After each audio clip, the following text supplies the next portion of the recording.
Good morning বন্ধুরা, তোমার সকলের স্বাগত আরতি ডেইলি ব্লগে। এসে গেছি নতুন একটা ব্লগে। তো চলো, দেখতে পাচ্ছ সকাল সকাল এত প্রচণ্ড রোদ। এখন বাজে সকাল 7:30 থেকে একটু 8টা এরকম হবে। গাছে জল দিতে উঠেছি ছাদে, তো ছাদেও আমাকে ছাতা নিতে হচ্ছে। কিছুদিন আমি এমনি গায়ে ওড়না ঢাকা নিয়ে আসছিলাম, কিন্তু সেটাতে হচ্ছে না, ছাতায় নিতে হচ্ছে। তো যাই হোক, চলো সেখান থেকে চলে এসেছি। এই যে চালটা, মুড়ির চাল, এটা ধুয়েছিলাম। এই মুড়ির চাল ধোয়া জলটাই আমি বালতিতে করে নিয়ে গিয়ে সমস্ত গাছে অল্প অল্প দিয়ে দিয়েছি। যেহেতু গতকালকে বৃষ্টিও হয়েছিল আর আগের দিন সকালে জলও দিয়েছি, ওই জন্য বেশি জলের দরকার ছিল না, শুধুমাত্র চাল ধোয়া জলটাই দিয়ে এসেছি। তো চলো, এটা বেশ করে এখন লবণটা মাখিয়ে নিচ্ছি। তারপরে এটা পরে একটু জলটা টেনে গেলে রোদে দেবো, যেরকমটা করে থাকি আর কি। তোমরা অনেকেই জানো, যাদের গ্রামের বাড়ি, যারা দেখেছো মুড়ি চালে লবণ মাখিয়ে মুড়ি করা। তো যাক, চলো এখন এটা রেডি হতে থাক। আর এদিকে ছেলে প্রচণ্ড বিরক্ত করছে, ওর কুয়োর মধ্যে জল পড়ে, বলটা পড়ে গেছে কুয়োতে। তো সেটা এখন তুলতে ওকে হেল্প করতে হবে। আজ 2 দিন হলো কুয়োর ভেতরেই বলটা পড়ে আছে। আমি স্নান পুজো করার সময় কুয়োতে জল তুলি, কিন্তু লক্ষ্য করিনি। আর আজকে আবার যখন খেলতে ইচ্ছে করছে, ওরা বলটা পায়নি, তখন ওর মনে পড়েছে যে মা চলো একটু বলটা তুলে দিতে হেল্প করবে।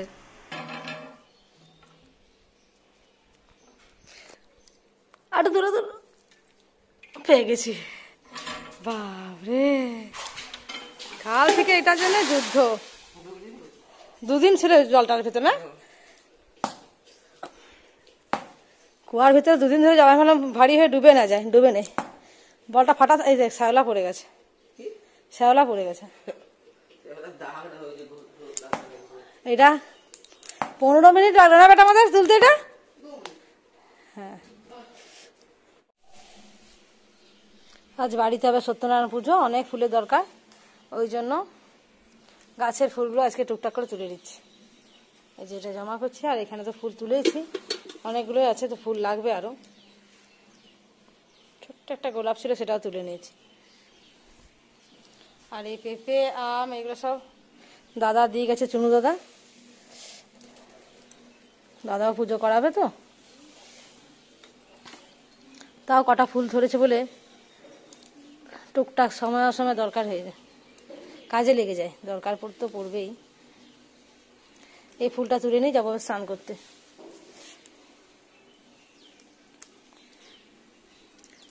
অনেকগুলো ফুল হয়ে গেল।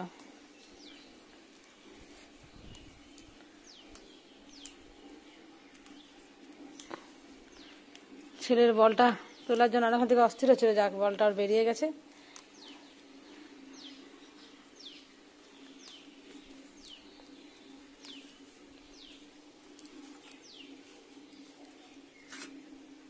এগুলো দিয়ে বাড়ির পুজোটা মোটামুটি হয়ে যাবে। চলো, ফুল তোলা তো মোটামুটি হয়ে গেছে, এবার আমি স্নানটা করে নিই।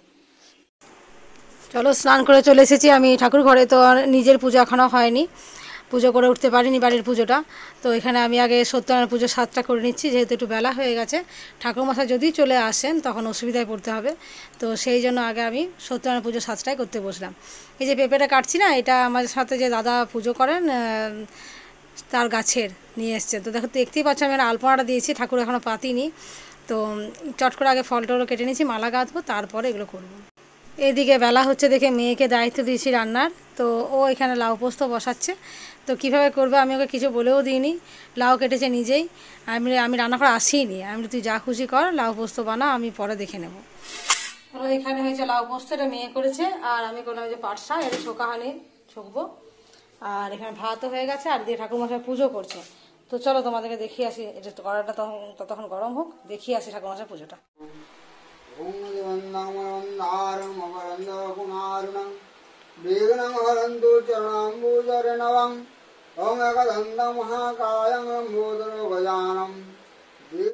পুজো শেষে খাওয়া দাওয়া শুরু হয়েছে, তো খাওয়া দাওয়ার ব্লগটা তোমরা অবশ্যই শর্ট ভিডিওতে দেখে নিও। প্রচুর মেঘ হয়েছে, এই প্রসাদটা যদি বিড়ি করে না দিই তাহলে আরো মুশকিল।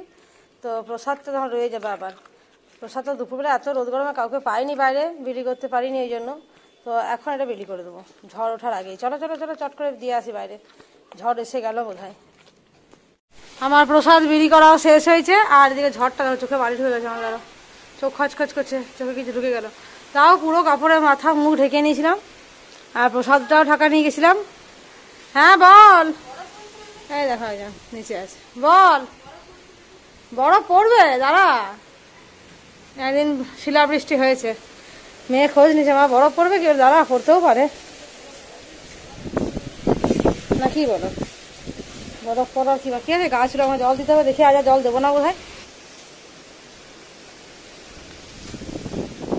গাছগুলো অল্প জল দিয়ে দিলাম বারান্দার। ইস, এগুলো যদি বৃষ্টি পড়বে অবশ্য, তাহলে জল দিতে হবে না। সকালে দিয়েছি 7 টাকা নিয়ে। যেহেতু বাইরে বৃষ্টি পড়ছে, লোডশেডিংও হয়ে গেছে, তো আমি এদিকে রুটি আর সবজিটা রাত্রে করে নিচ্ছি। যেহেতু এখন ফাঁকা আছি, এখন তো হাঁটতে যাওয়া হচ্ছে না, তাহলে তাড়াতাড়ি রাত্রে খাবারটা সেরে নিই, তো সেই জন্য রুটি করলাম। আর এখানে হচ্ছে তোমার সয়াবিন, আলু আর পটল দিয়ে একটা সবজি, নিরামিষ সবজি। তো চলো, এটা হয়ে গেলেই কর্তা আসবে, তারপরে পরে খাওয়া দাওয়া হবে। দোকান থেকে কর্তা এসছে, তো ওর জন্য একটুখানি চা করলাম, লাল চা, ঠান্ডা করে দিচ্ছি। বেশি গরম চাটা এই গরমের দিন অবশ্য, তো একটুখানি হালকা করে ঠান্ডা করে দিলাম। চলো বিস্কুট দিয়ে ওকে দিয়ে দিই। চলো চাটা নিয়ে নিচ্ছি। ও তো আমরা তো বিস্কুট ভিজিয়েই খাই বাটিতে করে, জানো তো। চলো দিয়ে আসি এবার।